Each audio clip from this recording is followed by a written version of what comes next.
Assalamu alaikum wa rahmatullah, bienvenue à tous.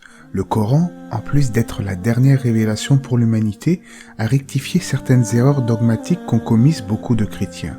En effet, ils ont exagéré envers leur prophète Jésus alayhi salam. Fils de Dieu engendré, Dieu lui-même pour certains, ces hérésies ont été incorporées par l'Église et j'avais déjà traité de ce sujet lors de ma vidéo sur Paul de Tarse. Je dis à ces gens-là, il n'y a aucune gêne à reconnaître que Jésus était un prophète, lui-même se décrivait ainsi, comme le dit Luc 13:33, mais il me faut continuer ma route aujourd'hui, demain et le jour suivant, car il ne convient pas qu'un prophète périsse hors de Jérusalem.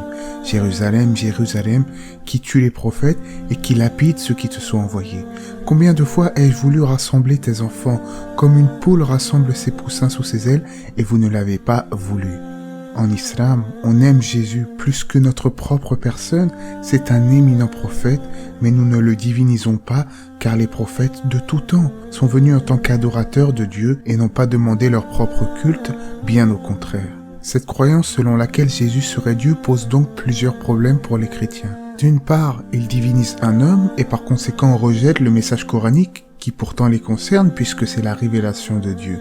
Et d'autre part, la Bible elle-même, avec tout ce qu'on a pu lui faire dire, contient de nombreux paradoxes quant à la divinité présumée de Jésus. En effet, de nombreuses citations bibliques démontrent que Jésus ne partageait pas l'essence de Dieu, et qu'il n'était pas semblable, il ne peut donc pas être Dieu. Dans cette vidéo, on va se pencher sur ces versets de la Bible qui démontrent clairement que Jésus n'est pas Dieu, et on va en parler tout de suite après la petite intro.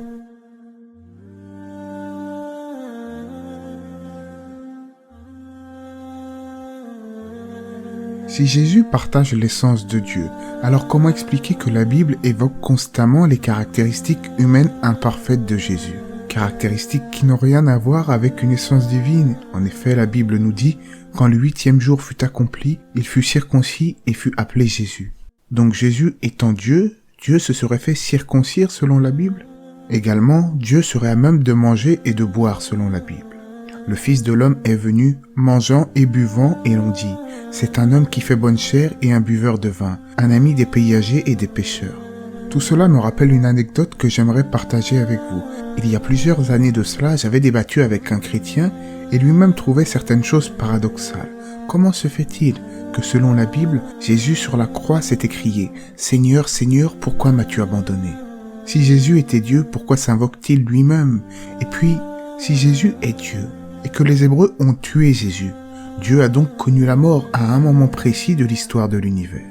Qui peut accepter une telle chose? C'est absurde. Comme l'indique le Coran, Dieu est Al-Hayyul Qayyum, le vivant qui ne meurt jamais. Mais reprenons. Encore une fois, si Jésus est Dieu, comment se fait-il que dans certains passages bibliques, Jésus a été tenté par le diable? Cela voudrait dire que Dieu aurait été tenté par le diable. Marc 1:12. Aussitôt, l'Esprit poussa Jésus dans le désert. Il passa dans le désert 40 jours, tenté par Satan. Donc ce verset prouve que Jésus ne peut pas être Dieu, car Dieu ne peut pas être tenté par le diable. Et si vous n'êtes toujours pas convaincu, la Bible elle-même confirme cela. Dieu ne peut pas être tenté par le mal et ne tente lui-même personne. Mais à contrario, la Bible nous dit bien que ceux qui ne sont pas Dieu, eux, peuvent être tentés. Mais chacun est tenté parce que sa propre convoitise l'attise et le séduit.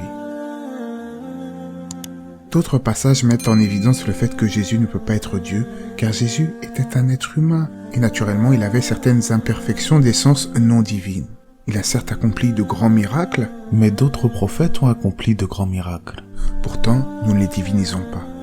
Cette croyance est donc absurde, à moins que les chrétiens acceptent de reconnaître que Dieu serait atteint de fatigue, de faiblesse ou de quelque imperfection que ce soit. Comme il est dit, Jésus, fatigué du voyage, était assis au bord du puits.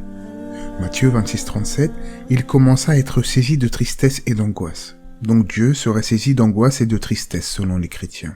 Luc 22:43, alors un ange lui est apparu du ciel pour le fortifier. Donc Dieu aurait connu la faiblesse. Vous voyez, tout cela est absurde et n'a aucun sens. On peut encore continuer, mais voilà, des exemples comme ça, je pourrais en donner plein. On va donner un dernier exemple. Dieu serait un Dieu belliqueux qui n'aime pas la paix, comme il est dit. Ne pensez pas que je sois venu apporter la paix sur la terre. Je ne suis pas venu apporter la paix, mais l'épée. Finalement, d'après certains passages de la Bible elle-même, il apparaît clairement que Jésus n'a ni partagé l'essence divine de Dieu, ni ne lui était semblable à aucun niveau que ce soit.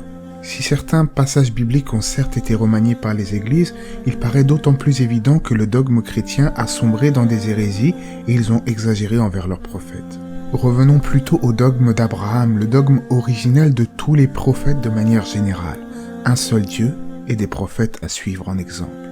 Prophètes qui ont tous appelé au monothéisme pur, ce qu'on appelle en arabe at-tawhid. Un message simple, clair, de jour comme de nuit. C'est pour ça que je dis aux chrétiens, ne compliquez pas la religion d'Allah. Ne suivez pas aveuglément ce sur quoi vous avez grandi. Cherchez la vérité, il n'est jamais trop tard pour se repentir et revenir au dernier message de Dieu pour l'humanité. Qu'Allah nous guide. J'espère en tout cas que cela vous aura été profitable, que la paix et les bénédictions d'Allah soient sur le prophète, sa famille et ses compagnons.